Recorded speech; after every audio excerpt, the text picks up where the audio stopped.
Welcome to The Making of a Nation, American History in VOA Special English. South Carolina withdrew from the United States on December 20th, 1860. The state seceded because a Republican, Abraham Lincoln, had been elected president. The Republicans were a new party, and Lincoln was the first to be elected president. They wanted to stop slavery from spreading into the Western territories. Southern states believed they had a constitutional right to take property, including slaves, anywhere. They also feared that any interference with slavery would end their way of life. This week in our series, Frank Oliver and Larry West tell what happened after South Carolina left the Union. South Carolina faced several problems after it seceded. The most serious problem was what to do with property owned by the federal government. There were several United States forts in and around the Port of Charleston. Fort Moultrie had fewer than 70 soldiers. Castle Pinckney had only one. And Fort Sumter, which was still being built, had none. The commander of the forts asked for more men. Without them, he said, he could not defend the forts. The army refused. It told the commander to defend the forts as best he could. He was told to do nothing that might cause South Carolina to attack. If South Carolina attacked, or planned to attack, then he could move his men into the fort that would be easiest to defend. That would probably be the new one, Fort Sumter. The governor of South Carolina planned to stop any movement of federal troops. He ordered state soldiers to stop every boat in Charleston Harbor. They were to permit no United States troops to reach Fort Sumter. If any boat carrying troops refused to stop, the state soldiers were to sink it and seize the fort. 6 days after South Carolina seceded from the Union, the commander of Charleston's forts decided to move his men to Fort Sumter. They would move as soon as it was dark. The federal troops crossed the port in small boats. The state soldiers did not see them. The governor was furious when he learned what had happened. He demanded that the federal troops leave Fort Sumter. The commander said they would stay. The governor then ordered state soldiers to seize the other 2 forts in Charleston Harbor, and he ordered the state flag raised over all other federal property in the city.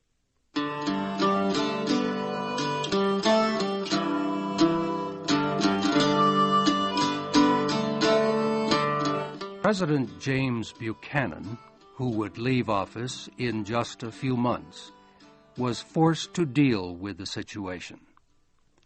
His cabinet was deeply divided on the issue. The Southerners wanted him to recognize South Carolina and order all federal troops out of Charleston Harbor. The Northerners said he must not give up any federal property or rights. The President agreed to meet with 3 representatives from South Carolina. They had come to Washington to negotiate the future of federal property in their state. The Attorney General said the meeting was a mistake. These gentlemen, he said, claim to be ambassadors of South Carolina. This is foolish. They cannot be ambassadors. They are lawbreakers, traitors, and should be arrested. You cannot negotiate with them. The Attorney General and the Secretary of State threatened to resign if President Buchanan gave in to South Carolina's demands. The President finally agreed not to give in. He said he would keep federal troops in Charleston Harbor. And he said Fort Sumter would be defended against all hostile action. On the last day of 1860, he ordered 200 troops and extra supplies sent to Fort Sumter. The War Department wanted to keep the operation secret. So the troops and supplies were put on a fast civilian ship instead of a slower warship. It was thought that a civilian ship could get into Charleston Harbor before state forces could act. But a Southern senator learned of the operation. He warned the governor of South Carolina. When the ship arrived in Charleston Harbor, South Carolina soldiers were waiting. The soldiers lit a cannon and fired a warning shot. The ship refused to stop. Other cannons then opened fire. The commander of federal troops at Fort Sumter had a difficult decision to make. He had received permission to defend the fort if attacked, but his orders said nothing about defending ships. He knew that if he opened fire, the United States and South Carolina would be at war. The decision was made for him. South Carolina's cannons finally hit the ship. The ship slowed, then turned back to sea. It returned north with all the troops and supplies. The commander of Fort Sumter sent a message to the governor of South Carolina. "Your forces," he wrote, "fired this morning on a civilian ship flying the flag of my government. Since I have not been informed that South Carolina declared war on the United States, I can only believe that this hostile act was done without your knowledge or permission. For this reason, and only this, I did not fire on your guns." If, the commander said, the governor had approved the shelling, it would be an act of war, and he would be forced to close the Port of Charleston. No ship would be permitted to enter or leave. The governor's answer came back within hours. He said South Carolina was now independent. He said the attempt by the United States to strengthen its force at Fort Sumter was clearly an act of aggression, and he demanded that the commander surrender.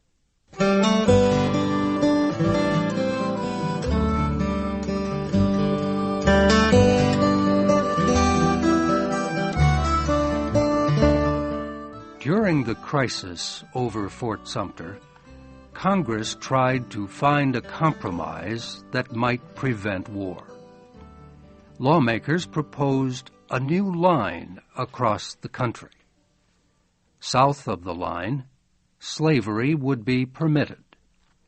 North of the line, slavery would be illegal. Many Republicans supported the proposal, even though the Republican Party opposed the spread of slavery into the Western territories. One Republican, however, rejected the idea completely. He was Abraham Lincoln, who would take office as president in March. Lincoln said there could be no compromise on extending slavery. If there is, he said, then all our hard work is lost. If trouble comes, it is better to let it come now than at some later time. The trouble would come soon. One by one, the states of the South seceded. By February 1st, 1861, 6 states had followed South Carolina out of the Union.